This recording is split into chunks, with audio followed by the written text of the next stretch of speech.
dalam perspektif hermeneutika kecurigaan.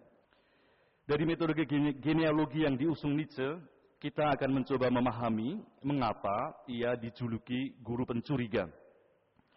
Cara berpikir khas Nietzschean ini sekaligus akan membantu kita untuk memahami bahwa wacana rasional tetap dimungkinkan dalam membahas Nietzsche.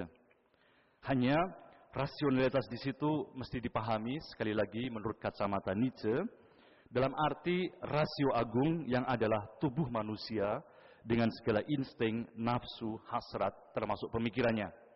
Itulah juga yang disebut sebagai kehendak. Dalam istilah lain, campur aduk hasrat, insting, dan pemikiran itu disebut Nietzsche sebagai kehendak. Dan dengan memasuki rasio agung seperti itulah, kita bisa memahami kritik dan kecurigaan Nietzsche pada apa saja, entah itu yang namanya konsep, kebenaran, Tuhan, rasio, sains, logika, dan bahasa, serta mencoba mengerti apa yang menjadi tawaran pemikiran Nietzsche, yaitu usulan-usulan atau omongannya tentang hidup yang menguat, tentang moralitas Tuhan, tentang ya sagen, mengatakan ya kepada kehidupan.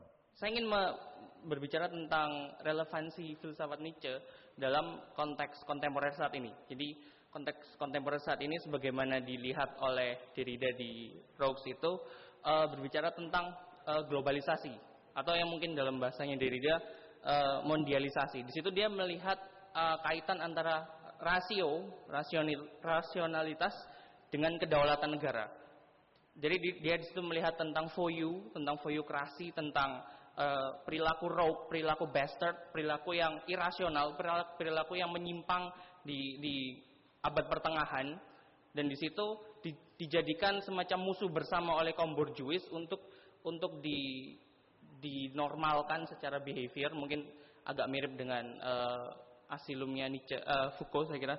Tapi di situ yang ingin saya tekankan bagaimana Derrida melihat sovereignty itu bergerak, kedaulatan itu bergerak ditandai dengan aksi-aksi yang irasional.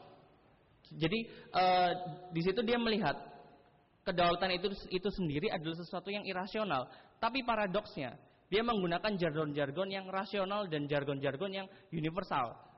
Jadi kalau kita melihat contoh seperti Amerika melakukan intervensi di Irak, Amerika melakukan intervensi di Afghanistan, dia berbicara tentang multikulturalisme, dia berbicara tentang demokratisasi di luar, tapi itu sendiri merupakan kegiatan-kegiatan yang kalau bahasa Carl Schmitt dieksepsikan di luar hukum, dan itu dilakukan menerabas jalur-jalur hukum, jalur-jalur rasionalitas ala hukum.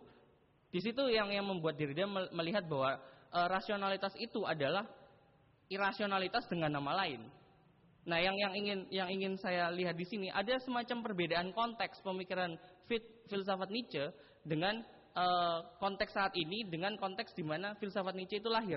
Konteks saat ini adalah konteks globalisasi di mana batas-batas antar negara itu sudah mulai rapuh, di mana komunikasi, informasi dan teknologi transportasi itu mulai semakin meningkat, membuat transmisi dan transportasi perpindahan antar itu semakin meningkat. Tapi pada zamannya Nietzsche, saya kira tidak seperti itu. Katakan analisis situasi global, relasi dunia di mana yang namanya sovereignty atau kedaulatan itu ternyata sesuatu yang paradoksal, karena satu sisi dia sebetulnya kumpulan hasrat-hasrat irasional, tapi sisi lain dia juga menggunakan katakan jargon-jargon yang tampaknya rasional begitu ya untuk membenarkan dirinya. Secara langsung begini menatapkannya dengan Nietzsche, saya terus terang agak kesulitan ya, tidak bisa mengkaitkannya bagaimana. Tapi yang saya lihat hanyalah tentu di situ ada semacam tarikan atau katakan analisis Nietzsche dilebarkan begitu ya. Karena Nietzsche ketika berbicara mengenai affectus commandos, mengenai bagaimana kehendak yang terserak itu adalah menyatukan dirinya, ya berdaulat ya. Ya di situ dia mengatakan bahwa Tuhan atau kehendak kuasa yang menyatu itu ya karena ada sesuatu yang mengomando dari hasrat-hasrat yang lainnya. Dan yang namanya kehendak yang tersatukan itu adalah campur aduk antara yang irasional dan yang rasional gitu. Jadi ya memang seperti itulah mekanisme penghendakan, mekanisme pengutuhan yang ada dalam yang kita sebut sovereignty atau kedaulatan ketika orang mengutuhkan dirinya. Hanya Nietzsche dalam perspektifnya tentang manusia Tuhan, sovereignty seperti itu tidak pernah lalu seperti dalam fenomen Amerika yang kita lihat sekarang ini, sesuatu yang sekali selama-lamanya. Karena begitu sebuah kekuasaan itu memfikskan model berkuasa, itu nanti akan hancur dengan sendirinya. Kalau dalam figur-figur katakan kosmopolit yang ada pada zaman itu, karena sebetulnya yang namanya globalisasi itu juga bukanlah sesuatu yang termnya saja yang modern, tetapi faktanya zaman Romawi itu zaman globalisasi ya. Imperium Romawi itu globalisasi ya. Mereka lintas batas